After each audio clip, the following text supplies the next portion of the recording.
When both of you go no contact, the chase stops.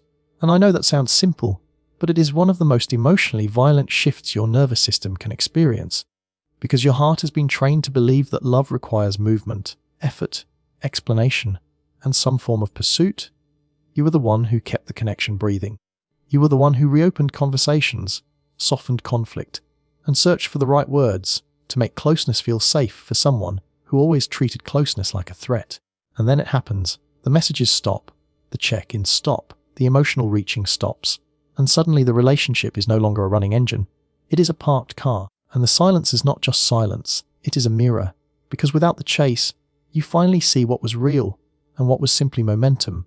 You finally see what was love, and what was you trying to earn love from someone who felt powerful only when they were hard to reach. At first, your body will react like it is losing something essential, because you are not just missing them. You are missing the role you played, the fixer, the understanding one, the patient one, the person who believed that if you stayed kind enough, calm enough, loyal enough, they would one day relax into you. And when you go no contact, you don't just step away from them. You step away from the fantasy that your effort could turn their fear into devotion. And this is where the power balance resets. Not because you are trying to win, not because you are trying to punish, but because the dynamic cannot survive without a chaser. It cannot survive without someone constantly bridging the distance. When you both stop, the game ends, the tug-of-war rope falls to the ground, and for the first time, there is no one pulling. That moment is terrifying, because the quiet makes you confront the truth.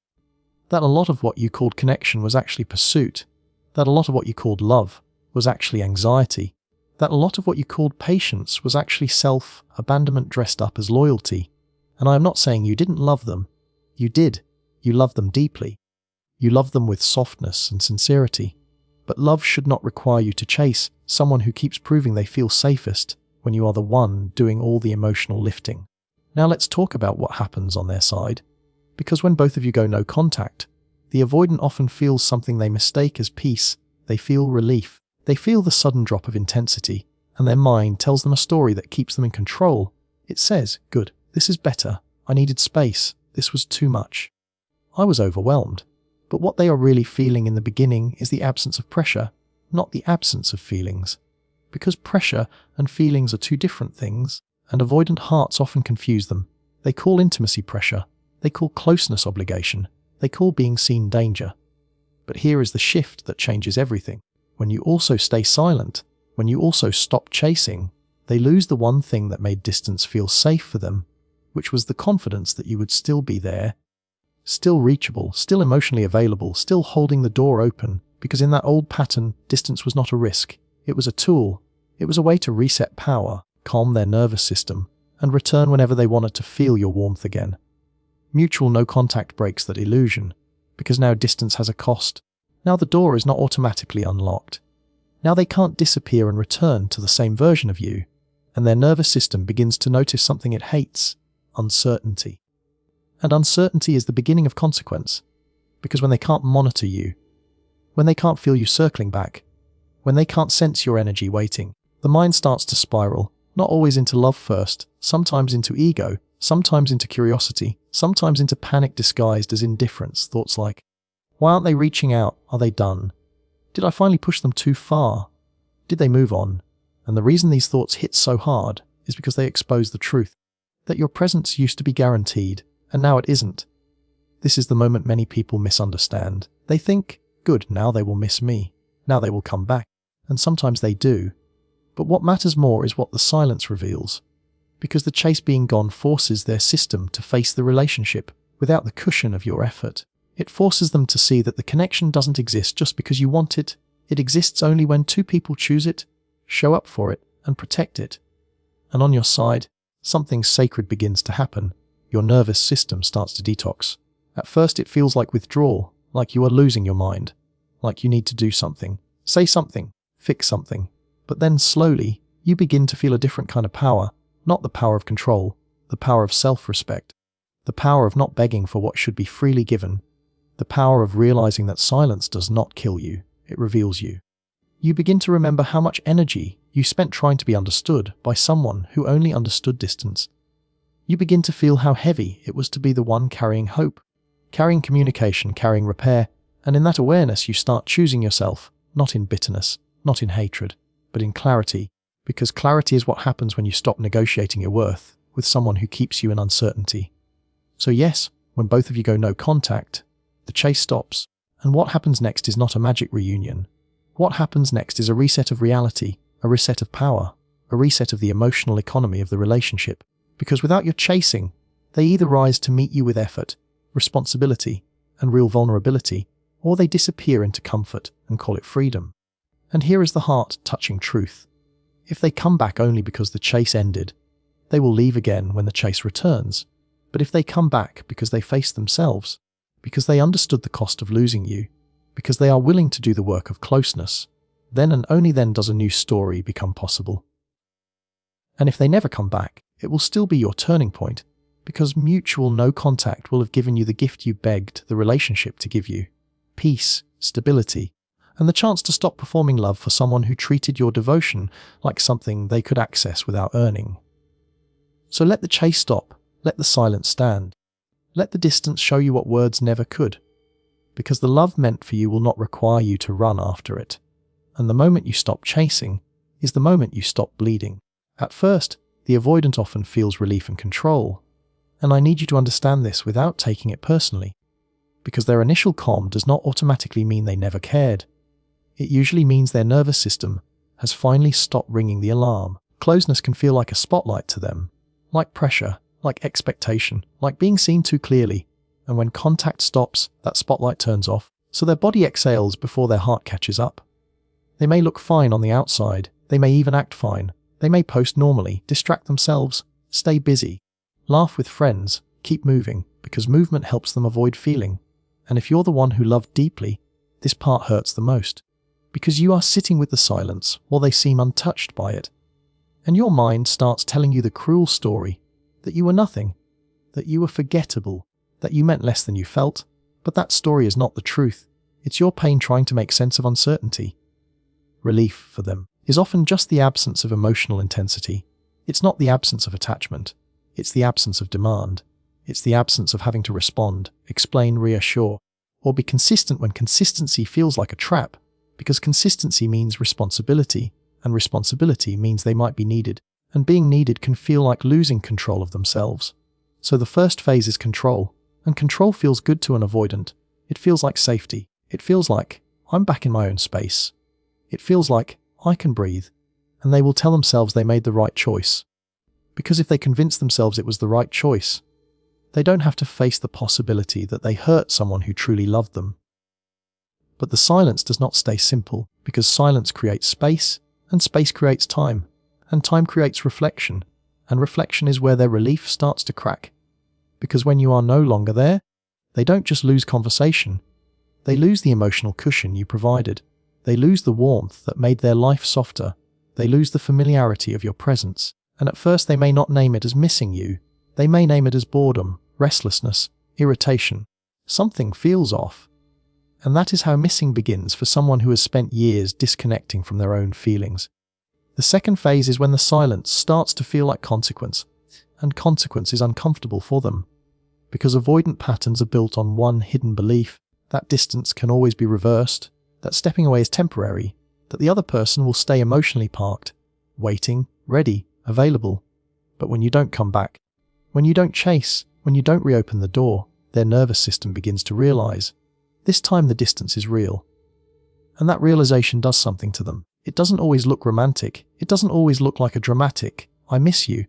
It often looks like confusion, like an ego wound, like a sudden urge to check, to peek, to test the waters. Because what they miss first is not always you. It's the control they had over access to you. It's the comfort of knowing you were still there. And this is why mutual no contact hits differently. Because it removes the old power dynamic. You are not proving. You are not persuading. You are not begging. You are not explaining your worth. You are simply gone. And your absence begins to ask them a question they cannot silence. What if I didn't just lose a relationship? What if I lost a person who loved me in a way I may never find again?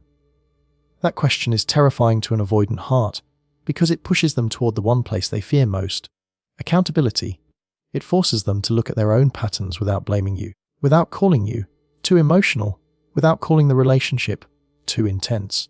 Because now there is no intensity, there is only the echo of what they did and what they didn't do. They begin to replay moments, not with the empathy you have, but with a delayed understanding. They remember your voice when you were trying to be calm. They remember the way you asked for simple things, consistency, clarity, effort, and they realize you weren't asking for the impossible, you were asking for safety.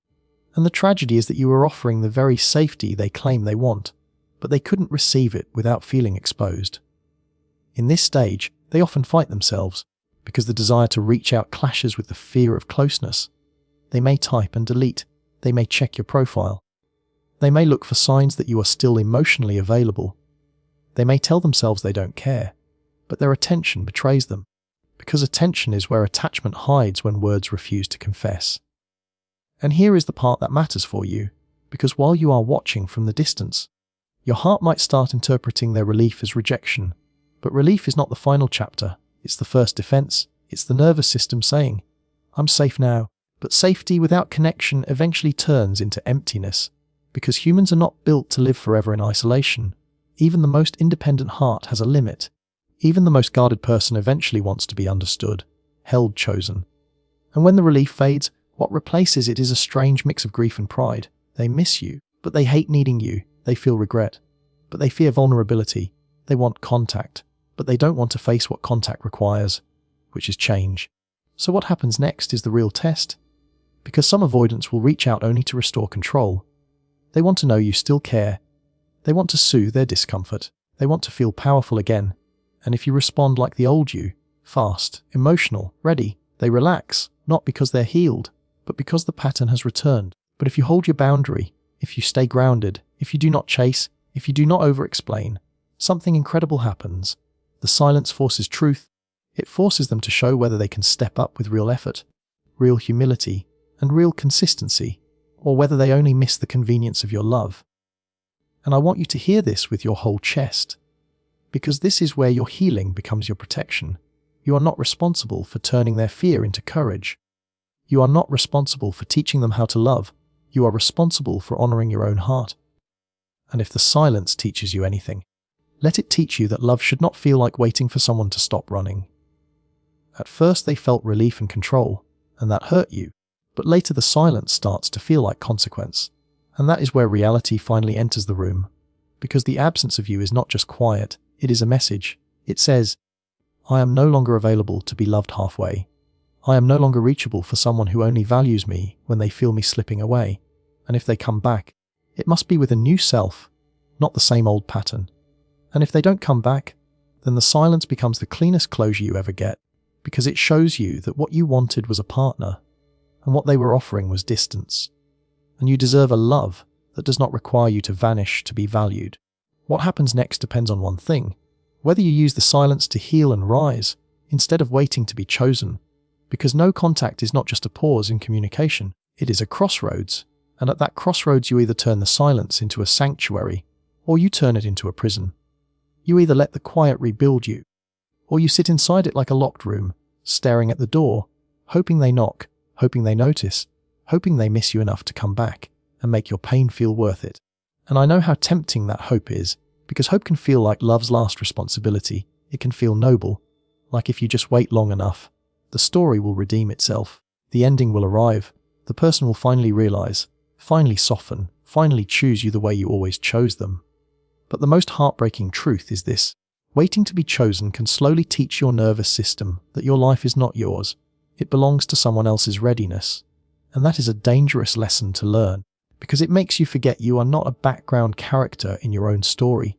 So this fourth key is not about them.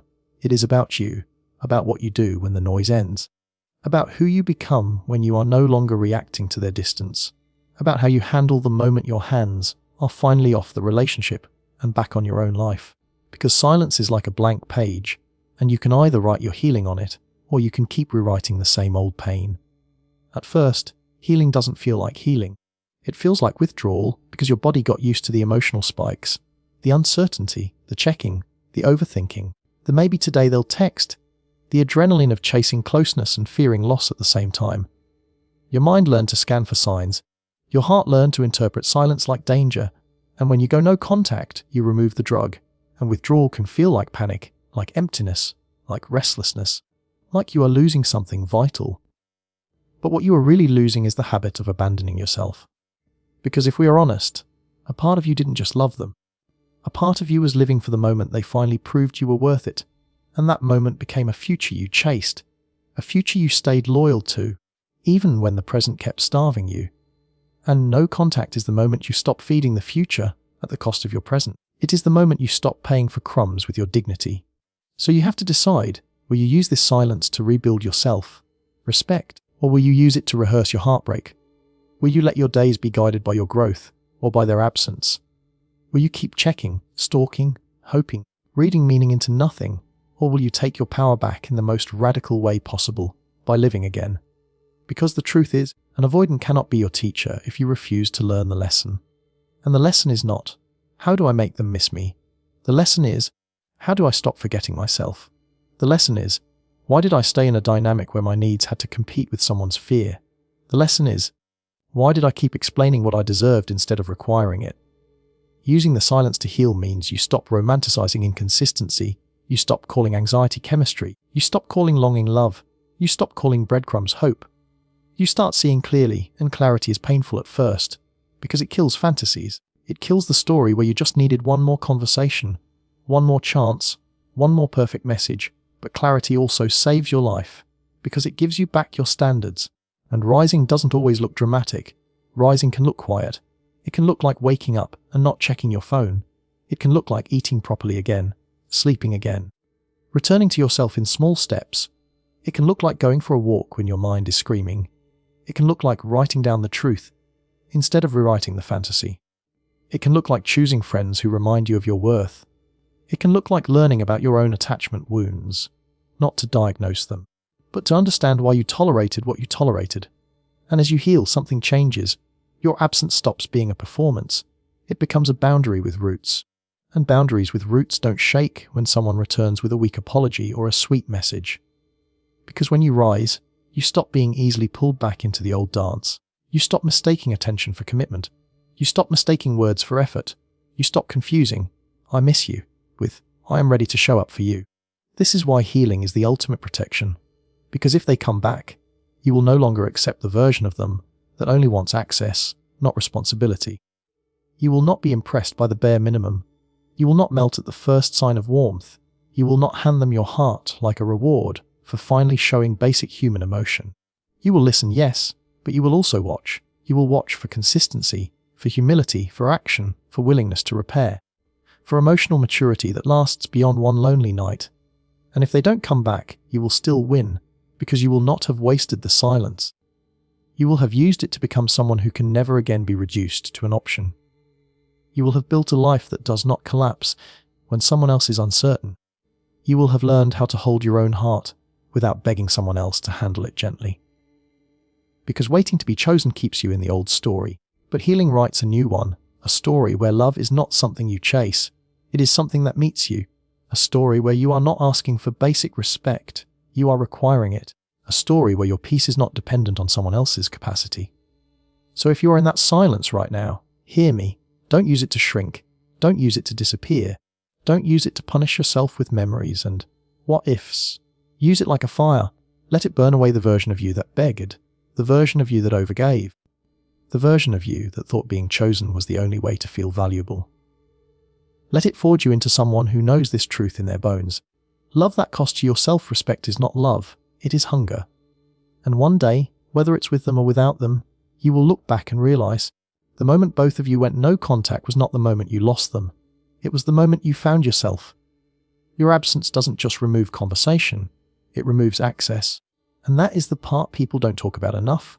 Because access is what kept the whole dynamic alive. Access is what made them feel safe, even while they stayed emotionally guarded. Access is what allowed them to disappear and still believe nothing was truly lost. When you were reachable, even in your hurt, even in your silence, even in your I'm done, there was still an invisible thread they could tug whenever they felt lonely, guilty, curious, or uncertain. And you might not have realized it, but your availability became a kind of comfort to someone who struggled to offer you comfort back. When you stop responding, it's not just that they lose a person to talk to. They lose the idea that you can be reopened, like a door they assumed would never lock. They lose the soft place they could land without learning how to build a home with you. They lose the privilege of having your energy in the background of their life, waiting, forgiving, understanding, making excuses for behavior that never would have survived if you weren't as loyal as you are. Because your love wasn't casual, your love was committed, and commitment creates a certain kind of safety. And the tragedy is that they often use that safety as a reason to stay uncommitted. That is why your absence hits differently, because it turns the relationship from something they could pause into something they might have ended. It removes the "I can come back anytime" illusion, and that illusion is a powerful drug for an avoidant nervous system. It lets them take distance without losing the connection. It lets them feel in control without facing the cost of control. It lets them avoid intimacy while still receiving the benefits of being cared about. They could pull away, breathe, regulate, and still know, deep down, that you were there, still emotionally on standby, still holding a place for them in your mind, still leaving a light on. But when you truly step back, when your silence isn't a tactic but a decision, something in them starts to shake. At first, they might call it pride. They might call it space. They might call it, finally, peace. But beneath that is a deeper discomfort, because now they can't check the temperature of your feelings. They can't casually poke the connection to see if it still responds. They can't send a low-effort message and watch you soften. They can't vanish and return to the same version of you, the version who over-explains, over-gives, over-forgives, and that's when your absence stops being quiet and starts being loud. Because no contact doesn't just remove you from their phone, it removes you from their sense of certainty. It removes the emotional insurance policy they didn't know they were using. It removes the backup plan of your love.